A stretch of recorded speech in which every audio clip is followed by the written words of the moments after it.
En este video, veremos los capacitores, aprender cómo funcionan, dónde los usamos y por qué son importantes. Recuerde, la electricidad es peligrosa y puede ser fatal. Debe estar calificado y ser competente para realizar cualquier trabajo eléctrico. No toque los terminales de un capacitor, ya que puede provocar una descarga eléctrica. Comencemos. ¿Qué es un capacitor? Un condensador o capacitor almacena carga eléctrica. El término capacitor y condensador es el mismo. Este es parecido un poco a una batería, excepto que almacena energía de una manera diferente. No puede almacenar tanta energía como una batería, aunque puede cargar y liberar su energía mucho más rápido. Esto es muy útil y es por eso que encontrará capacitores utilizados en casi todas las placas de circuito. Pero, ¿cómo funciona el capacitor? Quiero que primero pienses en una tubería de agua con agua fluyendo a través de ella. El agua continuará fluyendo hasta que cerremos la válvula, lo que quiere decir que no podrá fluir agua. Sin embargo, si después de la válvula, primero dejamos que el agua fluya hacia un tanque, entonces el tanque almacenará parte del agua, pero continuaremos obteniendo agua que sale de la tubería. Ahora, cuando cerramos la válvula, el agua dejará de entrar en el tanque, pero aún obtendremos el suministro constante de agua hasta que el tanque se vacíe. Una vez que el depósito se vuelve a llenar, podemos abrir y cerrar la válvula tantas veces como queramos.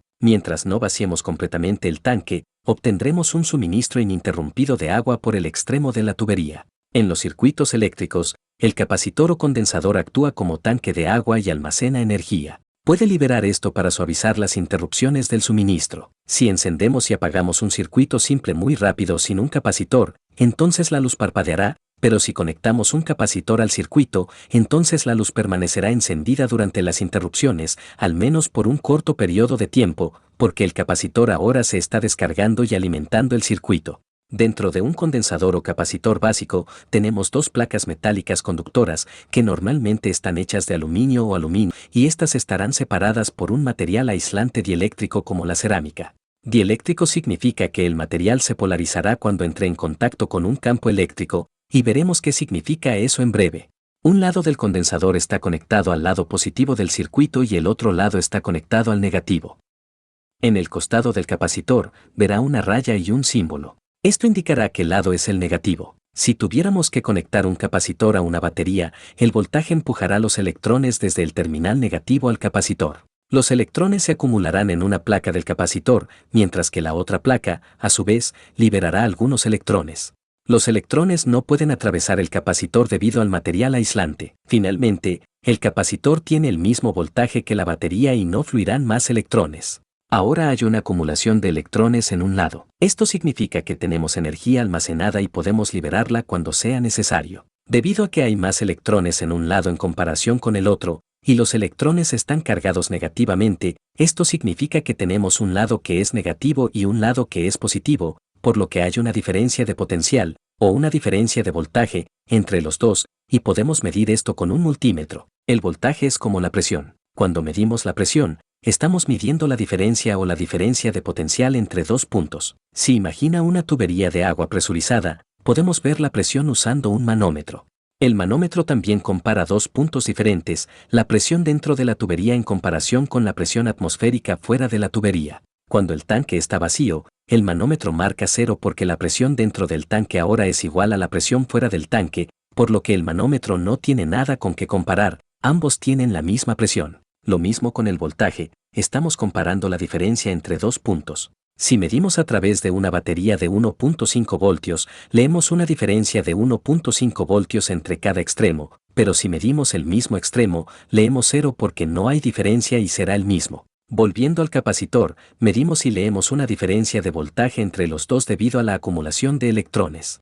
Seguimos obteniendo esta lectura incluso cuando desconectamos la batería. Si recuerdas, con los imanes los opuestos se atraen entre sí y los iguales se repelen. Lo mismo ocurre con la acumulación de electrones cargados negativamente. Se sienten atraídos por las partículas cargadas positivamente de sus átomos en la placa opuesta. Nunca pueden alcanzarse entre sí debido al material aislante. Este tirón entre los dos lados es un campo eléctrico que mantiene a los electrones en su lugar hasta que se hace otro camino. Si luego colocamos una pequeña lámpara en el circuito, ahora existe un camino para que los electrones fluyan y lleguen al lado opuesto. Entonces, los electrones fluirán a través de la lámpara, energizándola, y los electrones llegarán al otro lado del capacitor. Sin embargo, Esto solo durará poco tiempo hasta que la acumulación de electrones se iguale en cada lado. El voltaje es cero, no hay fuerza de empuje y no fluirán electrones. Una vez que volvamos a conectar la batería, el capacitor comenzará a cargarse. Esto nos permite interrumpir la fuente de alimentación y el capacitor que proporcionará energía durante estas interrupciones. ¿Dónde usamos condensadores? Se ven un poco diferentes, pero son fáciles de detectar.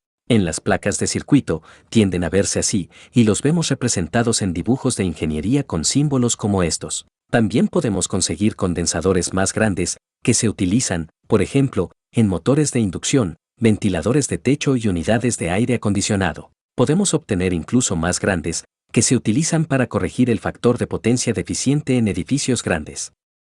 En el lado del capacitor encontraremos dos valores. Estos son la capacitancia y el voltaje. Medimos la capacitancia del condensador en la unidad de faradios, que mostramos con una F mayúscula, aunque normalmente mediremos un condensador en microfaradios.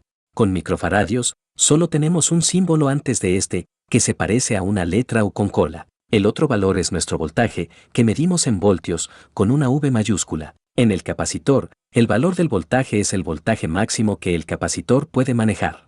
Hemos cubierto el voltaje en detalle en un video separado. Aquí arriba está el enlace. Como dije, el capacitor está clasificado para manejar un cierto voltaje. Si superamos esto, entonces el capacitor explotará. Echemos un vistazo a eso en cámara lenta. Muy bien. Pero, ¿por qué usamos condensadores? Una de las aplicaciones más comunes de los condensadores o capacitores en grandes edificios es la corrección del factor de potencia. Cuando se colocan demasiadas cargas inductivas en un circuito, las formas de onda de corriente y voltaje no estarán sincronizadas entre sí y la corriente se retrasará con respecto al voltaje. Luego usamos bancos de capacitores para contrarrestar esto y volver a alinear los dos. Otra aplicación muy común es suavizar los picos al convertir energía AC en DC. Cuando usamos un rectificador de puente completo, la onda sinusoidal de AC se invierte para hacer que el ciclo negativo fluya en una dirección positiva. Esto engañará al circuito para que piense que está recibiendo corriente continua, pero uno de los problemas con este método son los espacios entre los picos. Pero como vimos anteriormente, podemos usar un capacitor para liberar energía en el circuito durante estas interrupciones, y eso suavizará la fuente de alimentación para que se parezca más a una fuente de DC. Podemos medir la capacitancia y el voltaje almacenado usando un multímetro. No todos los multímetros tienen la función de capacitancia, debe tener mucho cuidado con los condensadores. Como sabemos ahora, almacenan energía y pueden mantener valores de alto voltaje durante mucho tiempo,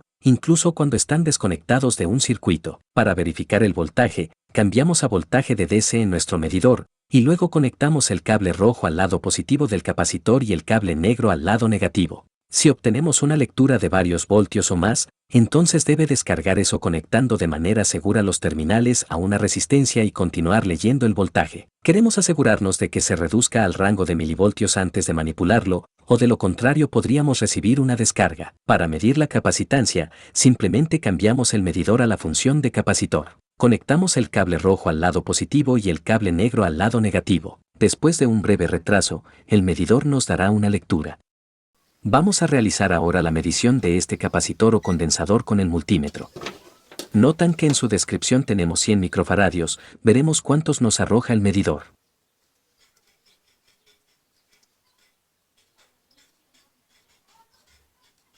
Efectivamente obtenemos casi los 100 microfaradios, esto puede variar un poco por la posición o movimiento en sus terminales a la hora de medir. Bien, eso es todo por este video, colegas. Si quieres continuar con tu aprendizaje te recomiendo ver todo nuestro contenido o lista de reproducción. Que la suerte y la inteligencia de Tesla los acompañen.